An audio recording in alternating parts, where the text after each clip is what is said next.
just wanted to review how to do the French macaron because it's been about 2.5 months since we did it. We did it our last night together. So part of our mise en place, remember, this is based off of a sweetened almond flour and an Italian meringue. So remember, when you do this, we want to use the extra fine almond flour. So we're going to do half the formula that we did the other day. So I have 150 grams of my almond flour, and I've already sifted this, but in class you'll have to sift it again. And we have equal amounts of the powdered sugar. So these are just going to go into my bowl, and I'm just going to combine these.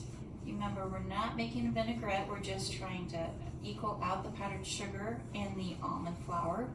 And then, if you remember, we had to take the egg whites, half will go into the Italian meringue and half will make a paste. So it's almost like making a marzipan. So my liquid egg whites are going to go right in. And then with the spatula, I'm just going to stir this until it becomes a paste. So this will just take me about 2 minutes. Remember, at this point too, when we get there, this will be the time that we add our food coloring. And if you remember, we did the macaron coloring. It's very concentrated, so we just used a little bit. I'm actually just going to get my hands in here because it'll mix it faster. Remember too that this will be quite a firm paste, so when we start to fold in our egg whites, we're going to go a third at a time. The first third, remember, is to lighten the batter, and then the second and third is when we can start to get the lift. And to make things easier, because I know some of you struggled the first night that we did this, we folded it in by hand and we mixed it. Tonight, I'm actually going to have us do it on the mixer, because the KitchenAid can do the work for us. So here's our coloring.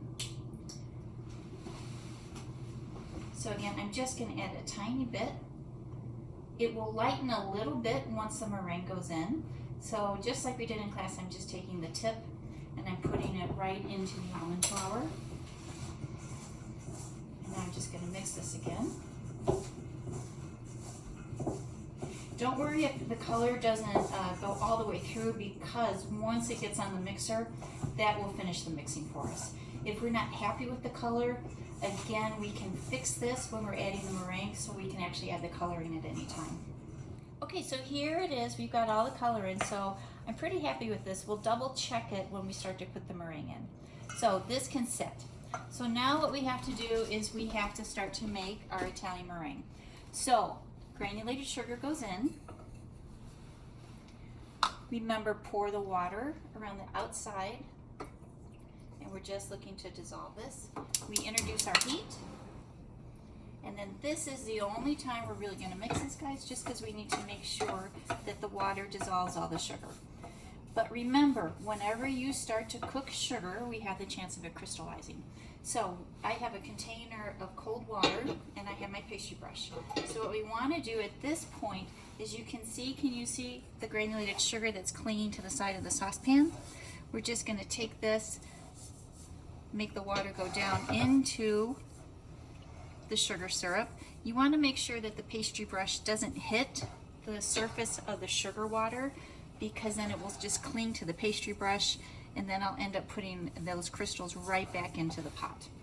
So this is ready to go. The faster you cook sugar, the less chance we have of it crystallizing. Now, if at any point we start to see what's called scum, and those of you, a couple of you have taken decorative class, you know what that scum looks like. It's the foam that starts to rise up. That can make it start to crystallize too. So if I see that happen, I'm going to wet a spoon, and then I'm just going to take it right off of the top of it and put it back in my water. At this point, I don't need the pastry brush anymore. I'm going to then introduce my thermometer, but guys, there's no point, if you remember, to put this thermometer in now, because we're not even at a boil, and we know that water boils at 212. So we're just going to hang out here for a minute. I'm going to get my spoon and make sure that I don't have any scum. Our edges are just starting to have a little pop to them, and you can see right here there's a little bit of yellow foam. So again, I'm just going to wet my spoon, take this right over the top of it, and then any foam I'm going to put right back into my sugar water. if you want to check it and you see that there's still some sugar grains in there, give it a stir, but then you have to wash down the side of the saucepan again. So I have one little speck. Now you can see on my spoon I do have some sugar, so I need to rinse that off. I'm going to take this little speck right out of there, and at this point I'm going to put in my candy thermometer, and we're going to go to 244 degrees. Now I'm just going to let this sit right in the saucepan, and this will take, I'm at just about 220 right now. Sugar, when it boils, it goes through a series of plateaus, so it's going to peak at about 220, sit there for maybe a minute, and then it starts to go up again in temperature.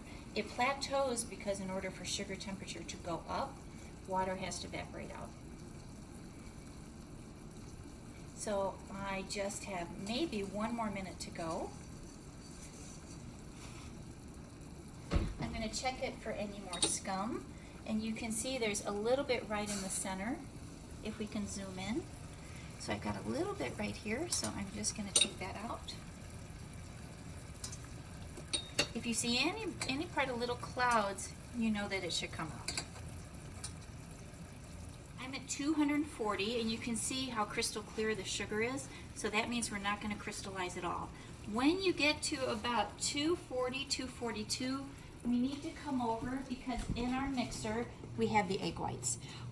Please make sure there's no grease in your egg whites and there's nothing on the inside of your machine. So I'm just going to turn this on, and these are going to start to get a little on the foamy side, and then we're going to put in our hot sugar syrup, and that's what's going to actually cook the egg whites so they become very stable.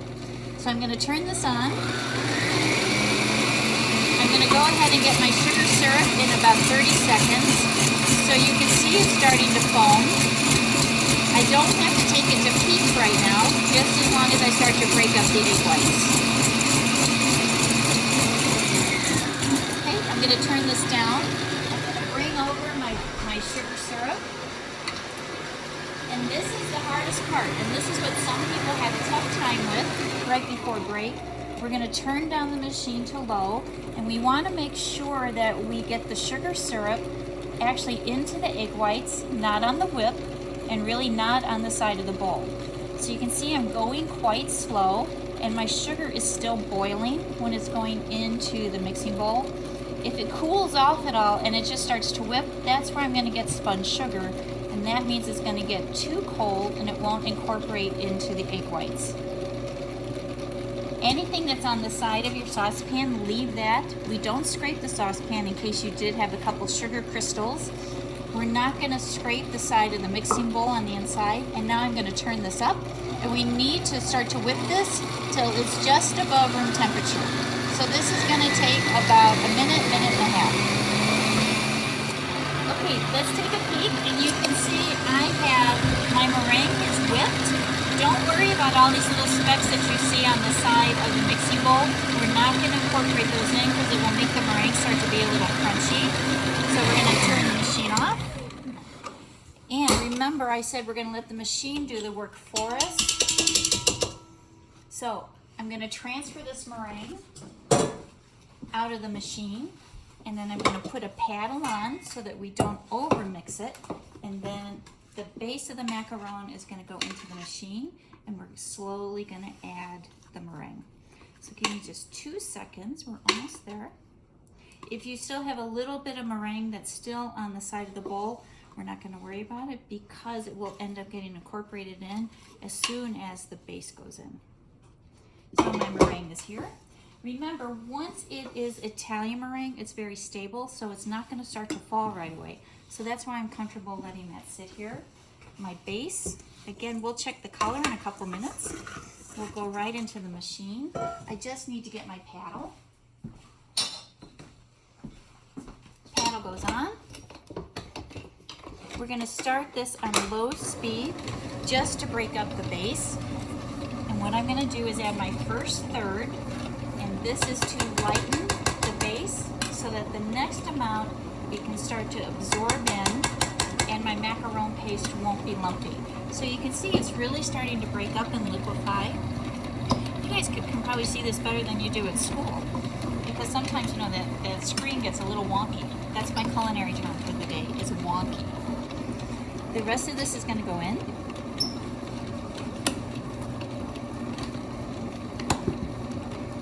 Now, some of you struggled the first night that we did this because if the meringue cools off too much, it doesn't absorb into the base. And I know people were saying that their arms were getting tired. I just talked to Nettie today, and she was just reminiscing about how hard it was to mix this in. So that's why we're going to let the machine do it. This is what they do in large-scale bakeries when they have to do about 1,000 macarons at a time. They put it just in large mixers with the paddle, because of course we would never want to blend that by hand. It would take too long, and again the meringue would cool off. So I'm just going to scrape this, and I want to mix this until I don't see any meringue streaks. And remember, we're going to test it. Once I put it on the pan, any type of little tip or nipple should just go flat within about 10 seconds, and that will tell me that my paste has been mixed enough. So let's just do a sample. So I'm going to grab a spoon, put a little of the mix down on my bench, and I want to check it.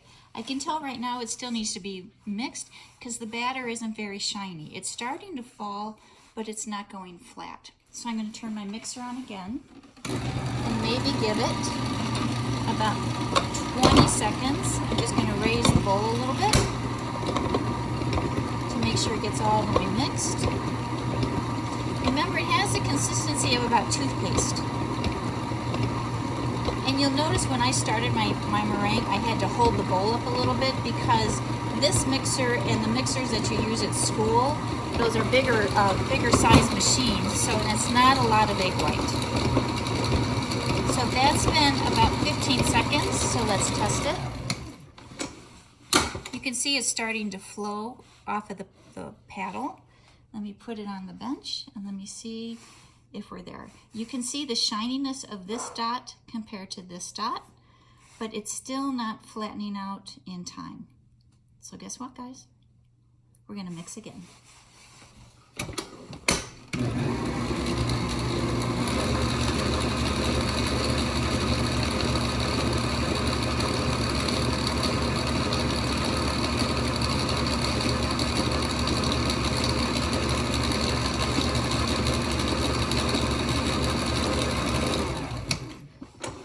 Checking again. It looks smoother. Let me put a little down. Make sure I put enough down.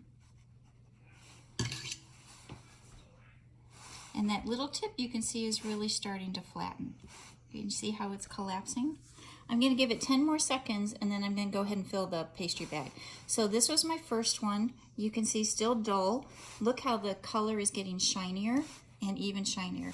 And this one, you can see the tip is still there, but here it's almost completely flattened. So 10 more seconds and then I'm going to stop and fill my bag. So just to review where we're at right now, first thing we did was make the paste.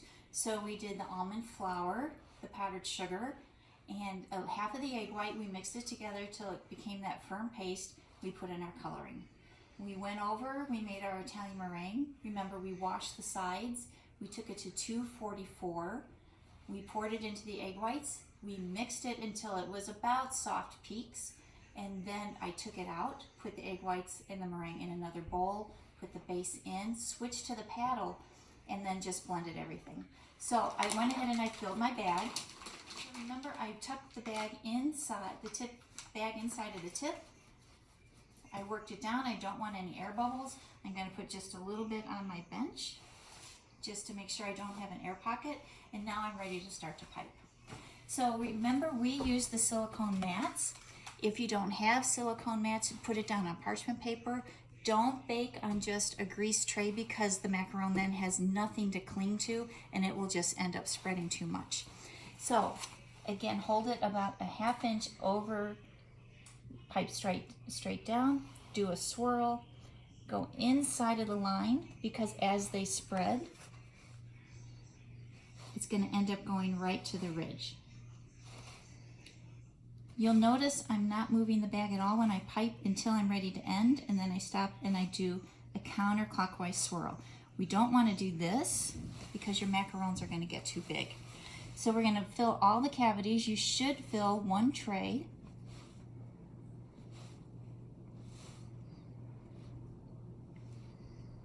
And you'll notice, look at the first ones that I piped. The tip is starting to go down. Once you fill up your tray, take the pan, tap it down. This helps flatten any part of the top of that macaron. It will also release any air bubbles that could be in the batter. So at this point, you will have your whole tray piped. This is where we need to let the macaron crust.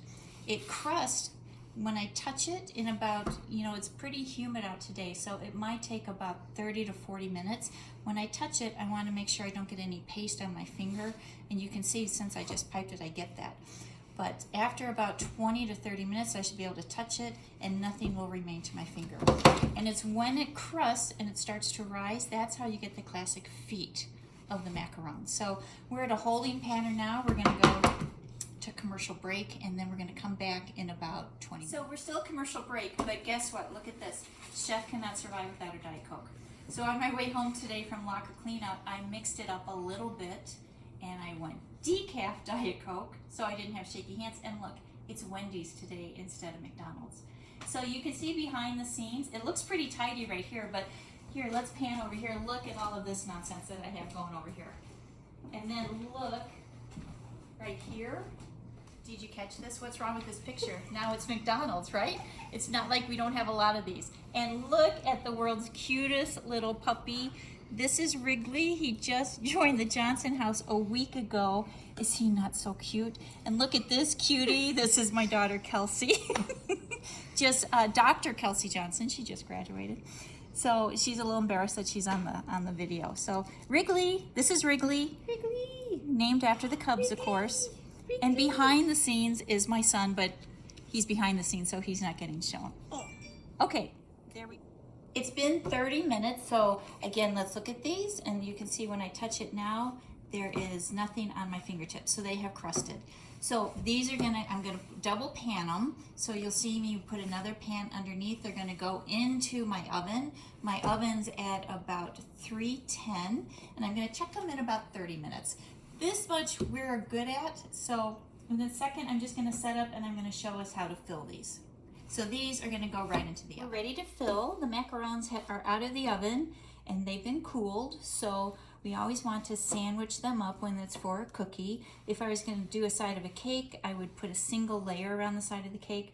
When we get to the mousse section, we're going to use little mini ones, and that's going to be one of our toppers, because during this quarantine, anytime you look on Instagram, all you see are macarons being decorated and mixed. So we're gonna either use buttercream or any flavor ganache, and you guys are gonna choose what flavor that you want. We have all those purees in the freezer. So we're gonna take this one is ganache, so I just have a small writing tip. When you fill a macaron, we're just gonna put a tiny amount down. We want it to be on the pipeable side. So after you have mixed the ganache, we're going to let it set in the cooler for about 20 minutes, or we could put it on an ice bath, because when we sandwich and we press down, we want it to just get to the edge of the macaron. We never want it to flow over, because then that becomes a very sloppy macaron. So when you bite into it, you're going to have the ganache everywhere. So again, take your bag, just go about the size of a quarter. I've left about a 1/4 inch to the edge of my macaron. Macaron goes right down, and press just until you see the filling go to the edge. Now, if you wanted to, we could do an edge of one flavor. You come back with a different flavor, so this would be a zebra striped one. And then when the customer bites into it, they're getting 2 different flavors. Remember, the shells are always having the same flavor. It's really the fillings that will determine how good the macaron is. So you wouldn't even know there's white in there until you bite into it. So this one I'll do white, and I'll come back and I'll put a little chocolate right into the center. And if you're doing buttercreams, you're normally going to do a simple buttercream, not a French buttercream, because they have to be held under refrigeration. And macarons need to be stored at room temp after about 24 hours. So again, I'm going to press that down. When macarons are fresh, we put them in the cooler for overnight, just to let the crust soften a little bit so they become a little crunch on the outside and then chewy on the inside. So if you wanted to decorate your macarons, it's very popular right now to take some luster dust and some vodka. We use an alcohol that's very high in alcohol percentage, so vodka, so you could use vodka, you could use grain alcohol because that's over 100% proof, and we just want something to evaporate out the minute that it gets onto the macaron. So again, we would take a little bit of the vodka, some of the luster dust, and again, if you've taken decorative pastry, you know that we use this all the time. I'm just going to mix it a little and lighten this a little bit. We want it, again, about the consistency of toothpaste. And then you could come back with an artist brush. You could paint initials. You could do just a simple swipe, just so that they start to look pretty when they're shingled in a box. And we could airbrush this with some kind of pattern on it. It could be completely up to you how you want to decorate this. But when you do the luster dust and the alcohol, you just have to keep coming back because it starts to evaporate out. And again, you could just do a swipe, and then again, it just is going to give it a little bit of a shimmer, and then it will just upscale your macaron a little bit. So that's it. That's our review on macarons. Remember, we mixed it, we piped, we let it crust for 20 to 30 minutes. We baked, we let them cool. They only have to cool about 15 to 20 minutes. That's it, just to get the heat off of it. We made our fillings. We piped, remember, leave a 1/4 inch bridge, and then sandwich. Make sure the ganache does not go over the edge. If not, that's for the staff or for yourself. You can eat all the macarons you want. And so your assignment for Tuesday night is to pick a filling, have a correlating color to your macaron shell, and then when we come in, hopefully you have all watched this video, you're going to make half the batch of the macarons. We're going to pipe, we're going to bake. While they're baking and cooling, you'll be making your filling, and then we'll get them sandwiched before we go home. If you have any questions on the video or the review or what's going to be expected of you Tuesday night, go ahead and send me an email or just hit me up on D2L, and then I can answer any question for you. But hope you guys have a great weekend, and I'm so excited to see you back on Tuesday night. Okay, bye guys.